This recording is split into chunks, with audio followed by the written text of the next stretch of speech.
there is a certain level of judgment that can come with abortion if it is not talked about correctly. That process of removing a child, you did it like 5, 6 times for one person. In any of those scenarios, she gets the final say. I'm just saying that in the scenario where she decides she wants to keep and the man doesn't want to keep, then she shouldn't expect his money. But for somebody who was raped, so the sex that you had was even a traumatic experience and it was not with your consent, and find out you're pregnant with the child of your abuser, then that's not a child anybody would want you to keep, even society. The person who suffers most from unprotected sex is the woman in every way, shape, or form. There will be less cases of all these things if people would just have protected sex.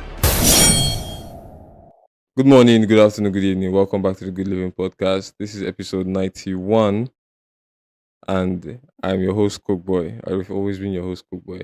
We're heading to 100 episodes on the Good Living Podcast, which will see the end of the first season.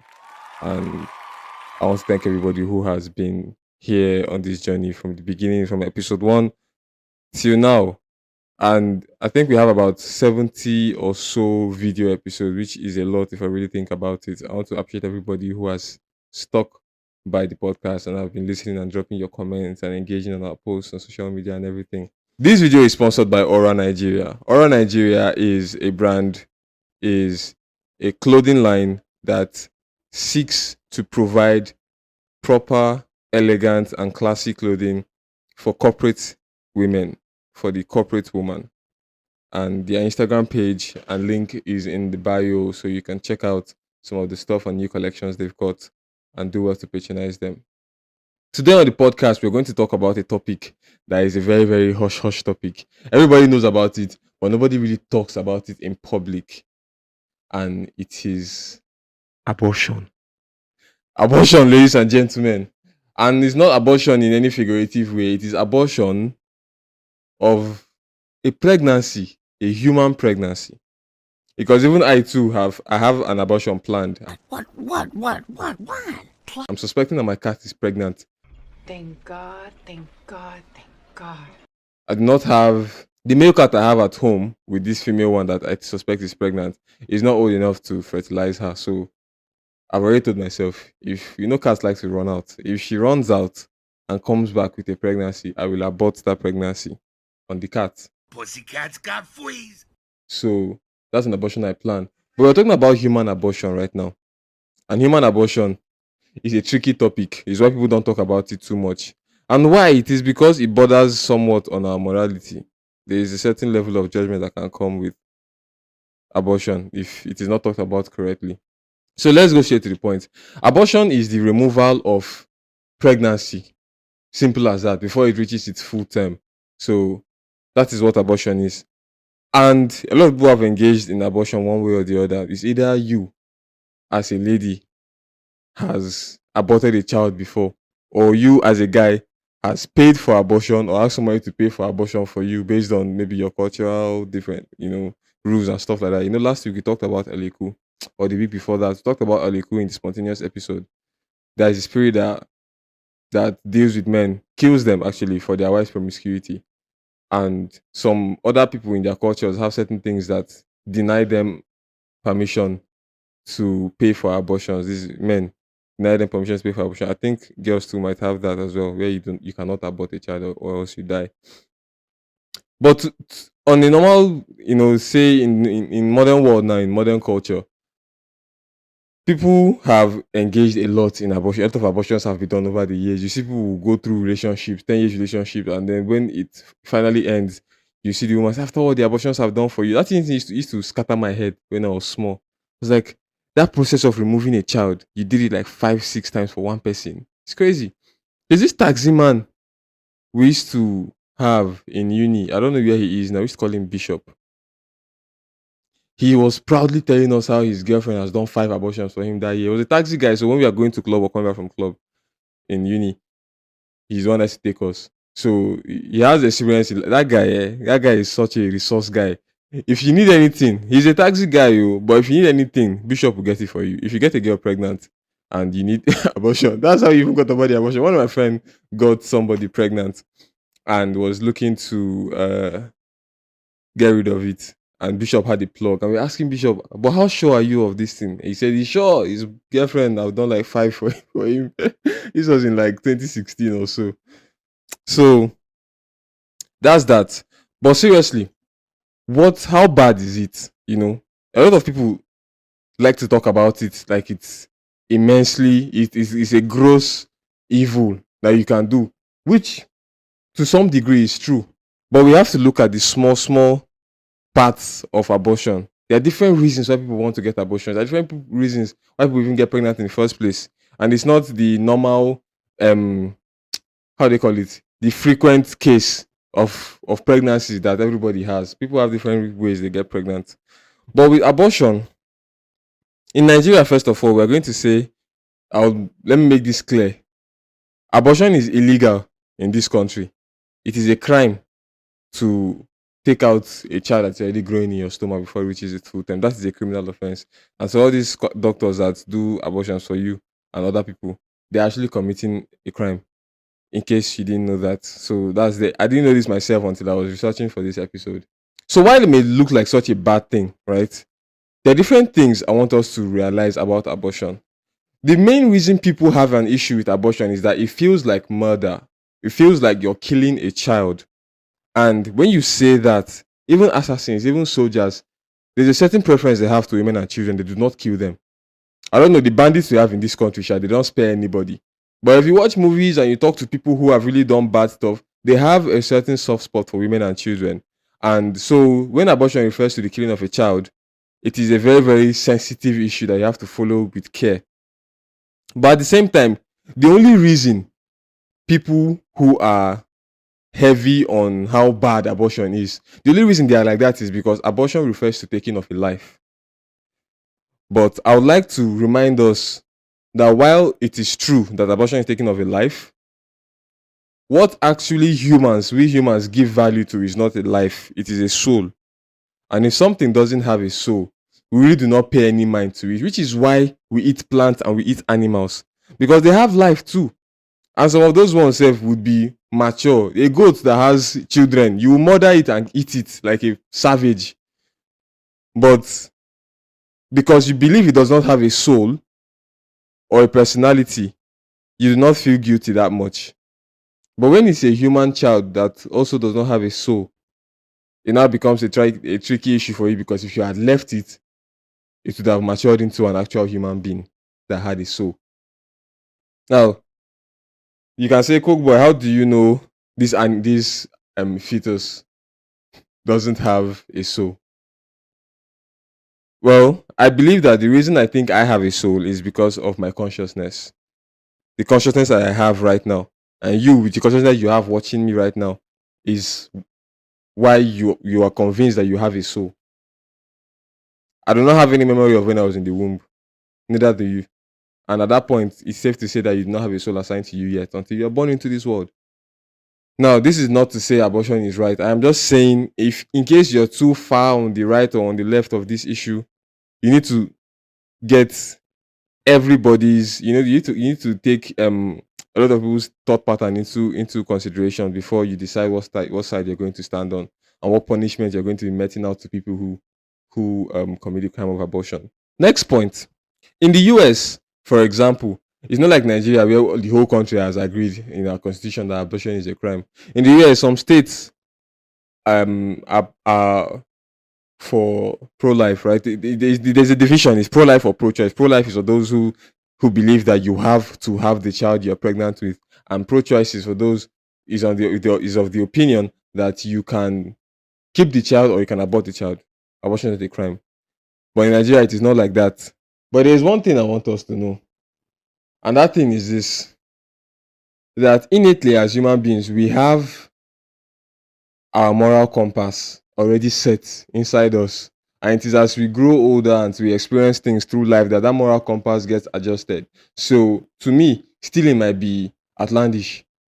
To take somebody's thing might seem ridiculous, but to somebody else with a separate upbringing, he might see certain forms of stealing to be completely okay and not even criminal in any way whatsoever.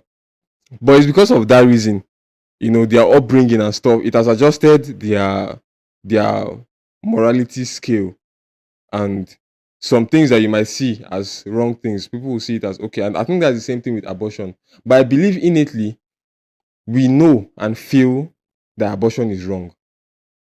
It is wrong. And it's because of selfishness that abortion even exists in the first place. I mean, for the most part, there are exceptions which I'm going to get to shortly. But abortion, if it was not for selfishness, it would not even exist. How do most abortions come about? It is when two people who are not ready to have a child together decide to have sex unprotected together. And the consequences of unprotected sex, one of them is pregnancy. And one of the possible consequences. And if that consequence comes, abortion now gives you an option to run away from the consequence free of charge. So it is your selfishness of not wanting to take responsibility for your actions that makes you take the option of abortion. And that is not okay. So abortion is not necessarily the problem that needs to be solved. It is our behavior around sex. When we are little, we used to hear sex education. And it's always an interesting topic as a child to hear or to listen to sex education, because you're going to learn stuff that adults do. And not an adult yet. And as a child, everything an adult does is cool.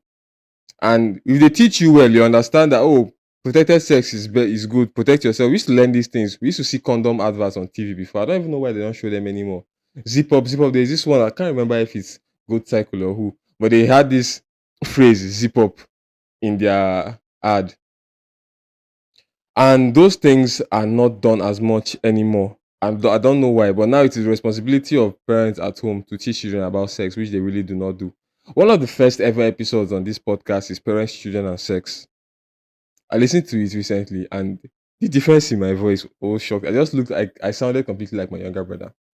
Anyway, I digress. So we know abortion is wrong.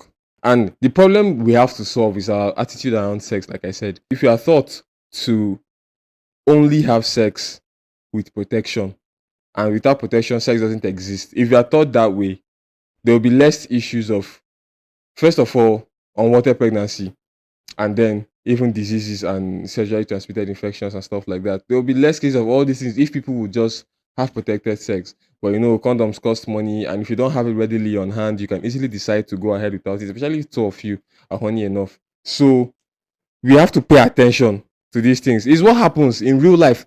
Unwanted pregnancies not just happen because these two people have decided, you know what, let's take the risk. You don't even have conversations about it. You just do the deed, and then after you say, we didn't use protection, and you act like you're concerned, but you really are not, because you've gotten what you wanted at the end of the day. And now it is the following up, and it is the problem of most human beings. They don't want to follow up. They don't want to go the extra mile. And with avoiding unwanted pregnancies, if you've had sex without protection, you should take steps to avoid pregnancy, which is, to most people, going the extra mile. And people don't like to go the extra mile. They like to take the risk. They like to wing stuff. If not, if you would just do that, a lot of pregnancies that people end up having to abort will not even come about in the first place. And you will not have to kill any child and start feeling guilty or start hearing papa, papa in your sleep. Sorry. But really, it's a serious issue. So, even if you ask ladies who have aborted before, it is a terrible experience. Not just in the moment. The recovery from abortion is insanely painful and difficult. Women go through stuff. And if you ask them again, would you want to go through this again? They say no. Which leads me to my next point. The person who suffers most from unprotected sex is the woman, in every way, shape, or form. As a man, I can get up and impregnate 10 people in one day. Deposit 10 people in one day, and repeat it every day for a whole month. Jesus, for a whole year. But as a woman, if you get pregnant once, that is it. For the next 9 months, you are busy incubating until you give birth. You carry the pregnancy. You deal with all the allergies that come with it, all the cravings that come with it, all the added weight, and the way, you see some of these TikTok trends where they show themselves looking beautiful and they show themselves looking like fucking animals during the pregnancy. They go through stuff.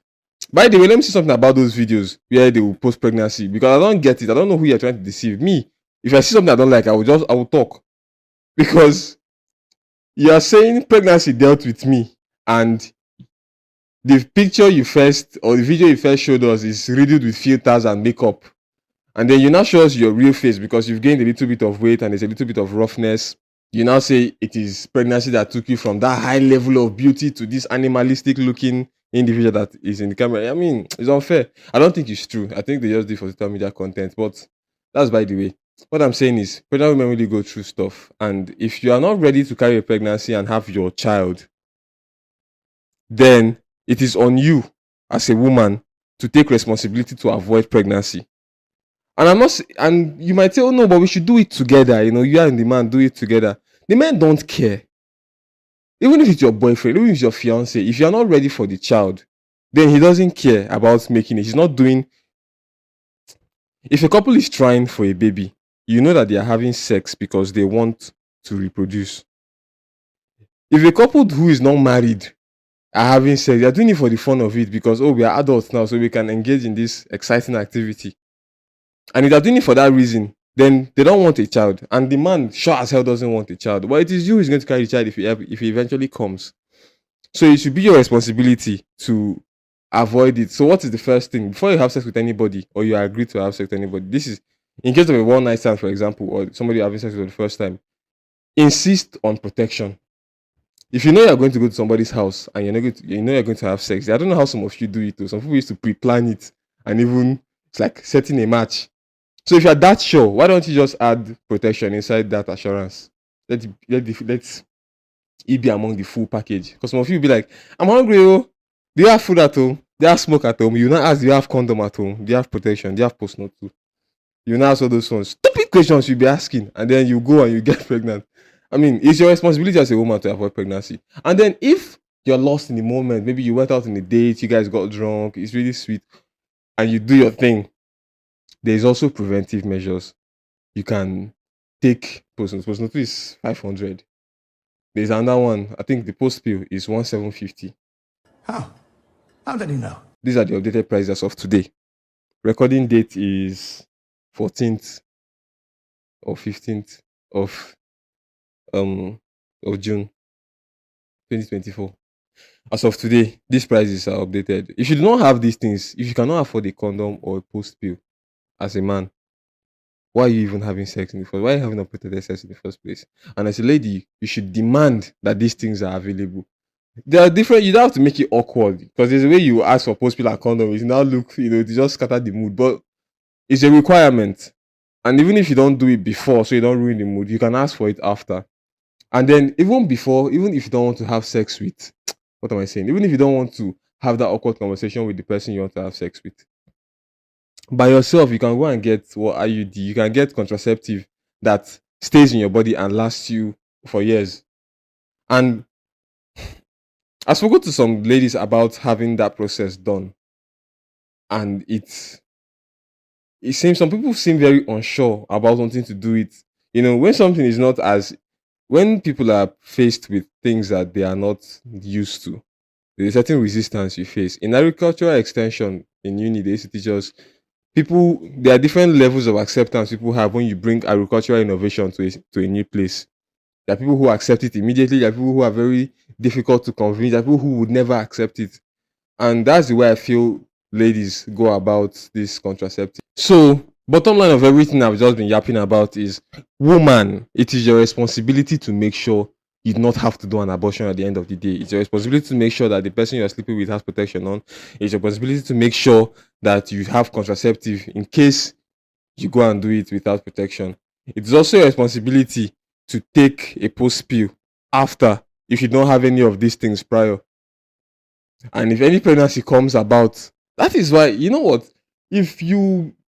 For women who have been pregnant for men that are not in love with them before, the way you are met, the way men meet pregnancy news, it's not pleasant, especially when you're not married or you're not looking for the child. Call the man, you just leave it and say, it's like I've missed your period, I'm pregnant. The reaction is always hostile and terrible. And I would say 50% of that is because of the irresponsibility of the man. But 50% of his reaction also is because he expects that this thing is your responsibility to take care of, to make sure this doesn't happen. Because me and you are not looking for a child when we are having sex. And if you really look at it the way I've broken it down, It's your responsibility to make sure you don't get pregnant. It is your responsibility. Please, I'm not missing words. I'm not making a mistake. It is your responsibility as a woman not to get pregnant. So when he's hostile, part of the reason for that hostility is because why are you talking with this stuff? It is you now. It's your problem. Because the pregnancy now, tell me you're pregnant. Okay, cool. I can turn off the phone, block you, and disappear. And there's no rope that leads from your pregnancy to my location at all times where you can track the father down. He's gone. It is you that your stomach will swell up. You understand? So the amount of responsibility you would have to take when pregnant should inspire you to avoid it on your own. Enough said about that. There is also the talk of who gets a say on, who keeps the child, keeping the child and aborting the child. Like, is it the father or the mother? Is it both of them? I always think the woman has a bigger say in everything. Like they always say sometimes, my body, my choice, right? So if she wants to keep it, she wants to keep it. If she wants to abort it, she will abort it. But at the same time, when you say my body, my choice, you're not just birthing a pet or a toy. It's a human being that will cost money. Money that I'm sure you expect the person who is responsible for the pregnancy to provide. And if that's the case, then the decision to keep or abort a baby cannot be 100% on the carrier of the pregnancy.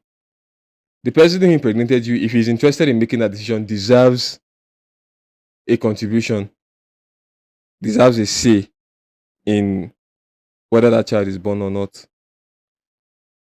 I want you to remember that on this podcast, I have not said whether abortion is good or bad. I've actually said it's not good, right? Because it is born out of selfishness. I don't want to use religion as, and there's a good reason why not. Somebody, my father, for example, if he's watching this, he will say, why not use religion? But I don't want to use religion as, it doesn't encompass everybody. Let us say we are under our government, right? The institutions that have been put in place to keep us in check are the governments. But the government will make the rules and the laws of the land. And if you follow the laws of the land, in places where abortion is legal, and the woman wants to now choose whether she will keep this baby or not, and she doesn't want the man to hear anything. Like the man says, no, we shouldn't keep this baby. In places where abortion is legal, it means that the man has the right to say, or the couple have the right to say, we don't want this baby, let's get rid of it. Or this pregnancy, let's get rid of it. But in where there is when there's a disagreement, and the man says, I don't want this child, the lady says, no, she wants to keep the child. Is it not safe to say that since keeping this child will require me to pay money, if we have a disagreement and you are adamant about keeping the baby, then the man can decide to keep his money? You understand? I think it's fair. I'm not saying this is how they should pass this into law or anything. I just think it is fair to think like that, right? Because sometimes when a man thinks about the responsibilities he has, and he knows that he has a legal right to refuse a child that he has already created from entering this world, in his mind, it might be for a good reason, and it might be for financial reasons. But if the woman is interested in bringing that child to the world, which is, I think, the moral and the right thing to do, then he can decide he doesn't want to spend his money on that child, which I think is irresponsible also from him, but he can decide that. And if he makes that decision and two of them decide like that, there shouldn't be any comeback later of like, irresponsible man, this, that. I don't think there should be anything like that happening. On the other hand as well, if the man decides that he wants to keep the child and the woman doesn't want to keep it, I genuinely believe the woman has the higher share of the problem, and so she gets the final say. In any of those scenarios, she gets the final say. I'm just saying that in the scenario where she decides she wants to keep and the man doesn't want to keep, then she shouldn't expect his money. In the scenario where she doesn't want to keep and the man wants to keep, she has the final decision. But in that case, the man has to be fully committed financially if he wants her to keep the child that she herself doesn't even want to keep really in the first place. So there's one exception. There's one issue that could be an exception in terms of abortion. Because I will always say this, morally, abortion is wrong. In fact, morally, premarital sex is wrong to begin with. Talk less of unprotected premarital sex. But we live in a world where these things are rampant, so we have to try to manage the problem. And then from the younger generation, we can curb the foundational issue, which is the premarital sex and the unprotected sex, from the foundational levels, from the small levels, from where our children are in just 3, just I want to say just 4, just 2, just 3, from the tender ages, you can begin to teach um safe sex and teach abstinence and stuff like that. But to people who need to learn how to manage themselves now, this is where most of the information I'm dropping on this episode comes into play. It is for those people that this is going to be useful. There are exceptions. I always think, like I just said, and I've said it 100 times, I think abortion generally as a concept is bad. But for somebody who was raped, so the sex that you had was even a traumatic experience and it was not with your consent, and then you were raped and you find out you're pregnant with the child of your assailant and your abuser and your assaulter, then that's not a child anybody would want you to keep, even society. So if somebody was raped and they get pregnant and they want to abort, deep down I feel even God will understand, because it's just traumatic, right? I don't think there's a reason we have free will. And living your life to chance, I genuinely believe premarital pregnancy can spoil your life as a lady. It will spoil your life. I mean, there are the few cases of success or success stories. Even those ones, is financial success story, not even really any other way. If you go and ask a single mother now who maybe was abused and then got pregnant as a result and kept the baby, and eventually things worked out for her in the future, if you ask her that if you could go back, would you have preferred to have this your daughter in the confines of marriage? They will say yes. Nobody would have the opportunity to change the trauma they had and say no, they want to keep it. Because of the love of the child, they will say, oh, I wouldn't change a thing because the love for children is strong. I don't even have a child yet, but I understand because I have parents that the love for children is extremely strong. And because of that love for the child, eventually, they might say, I wouldn't change a thing. But truly, they would prefer to have the father of their child support them in raising the child. So if a rape victim wants abortion, 100%, I think they should do it. They should go ahead with it and then continue with their lives and try to step away from that trauma as much as possible. And also a case of where, here's the one that is giving me a little bit of a dilemma. A widow, right? So for example, you get married and your husband dies and you now figure out that you're pregnant, but you don't have your husband again, so hence you're not married. Marriage is a dead do you part. A single woman with a pregnancy for a dead man. Besides what people might say, I think there is grounds for abortion too there, because your life has to go on. Life is short and there's only one of it. And your life has to go on. Especially if you don't have other children for this person. There's also the argument now from the man's perspective that if that man dies and you do not keep this pregnancy, his bloodline ends there. And to me, I'm heavy on continuity of a person's bloodline and longevity of a generation. But realistically, if there is no family to build around that child, is it really good to bring that child to this world? This is something I'm going to leave to you guys. I don't have a definite opinion on this. I'm really actually in the middle about this one. I'm confused about it. So in the comment section, you might help me. I would like you to help me. Tell me what you think about the situation where a woman is widowed early on in the marriage, but she finds out she's pregnant. Should she abort and continue with her life, or should she just have the child? So at the end of the day, what am I saying? Abortion is a product of selfishness, and you should learn how to control yourself around sex so that you do not have a need for abortion. And if you've aborted before in your life, then it's best you do not do anything that will make you go back to try and do it again. Take precautions. Be careful. Abstain, which is the first treatment or the first preaching anybody would tell you is the best thing to do. You will not even have to deal with any of these things. In fact, you will not have to watch this episode even if you are abstaining. But all of you are having sex already. That is why you have to stay and watch this episode. You got me. Thank you very much for listening to the Good Living Podcast. Remember, this episode is sponsored by Aura Nigeria. See you next week.